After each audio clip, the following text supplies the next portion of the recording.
नमस्कार दोस्तों। सुल्ताना डाकू के बारे में कहा जाता है कि जितना ये दिलेर था उतना ही रहमदिल। सुल्तान खुद को मेवाड़ के राजा महाराणा प्रताप का वंशज मानता था और उसने अपने घोड़े का नाम चेतक रखा था और कुत्ते का नाम राय बहादुर। सुल्ताना का जन्म मुरादाबाद जिले के हरथला गांव में हुआ था। सुल्ताना 17 साल की उम्र में ही डकैत बन गया था और 22 साल की उम्र में सुल्ताना का खौफ इस कदर था कि लोग उसके नाम से ही डर जाते थे।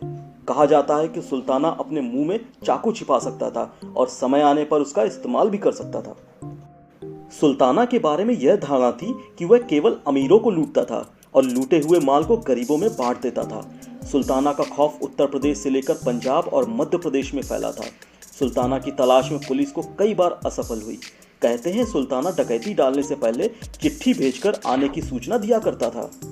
सुल्ताना डाकू खास तौर पर अंग्रेजों को ही लूटता था।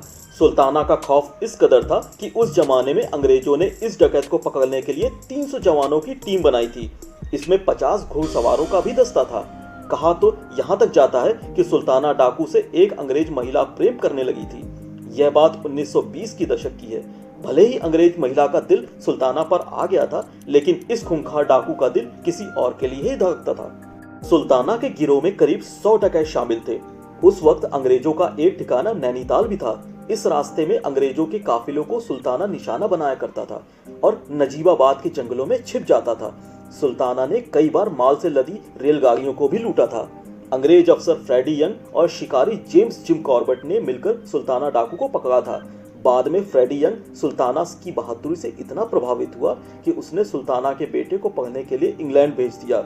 7 जुलाई 1924 को सुल्ताना और उसके 15 अन्य साथियों के साथ आगरा की जेल में फांसी पर लटका दिया गया था। जिम कॉर्बेट ने अपनी प्रसिद्ध किताब माई इंडिया के अध्याय सुल्ताना इंडियाज रॉबिन हुड में सुल्ताना के चरित्र का आकलन करते हुए एक जगह लिखा है कि एक डाकू के तौर पर सुल्ताना ने किसी निर्धन आदमी से एक कौड़ी भी नहीं लूटी। सभी गरीबों के लिए उसके दिल में एक विशेष जगह थी। जब उससे चंदा मांगा गया उसने कभी इनकार नहीं किया और छोटे दुकानदार से उसने जब भी कुछ खरीदा उसने उस सामान का हमेशा 2 गुना दाम चुकाया। जिम कॉर्बेट के सुल्ताना संस्करणों में बार बार कालाडूंगी, रामनगर और काशीपुर का जिक्र आता है।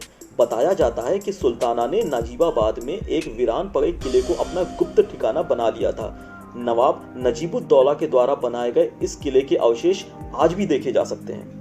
2009 में पेंगुइन इंडिया से छपी किताब कन्फेशन ऑफ सुल्ताना डाकू की शुरुआत में लेखक सुजीत सराफ ने उसे फांसी दिए जाने से ठीक पिछली रात का जिक्र किया है। सुल्ताना को एक अंग्रेज अफसर लेफ्टिनेंट कर्नल सैमुअल पियर्स के सामने स्वीकार करता हुआ दिखाया गया है। सुल्ताना बताता है कि चूंकि उसका ताल्लुक एक गरीब परिवार से था, उसकी माँ और उसके दादा ने उसे नजीबाबाद के किले में भेज दिया था, जहां मुक्ति फौज यानी साल्वेशन आर्मी का कैंप चलता था। इस कैंप में सुल्ताना और अन्य भांतुओं को धर्मांतरण कर ईसाई बनाने के अनेक प्रयास किए गए, लेकिन वह वहां से भाग निकला। यहीं से उसके आपराधिक जीवन की शुरुआत हुई।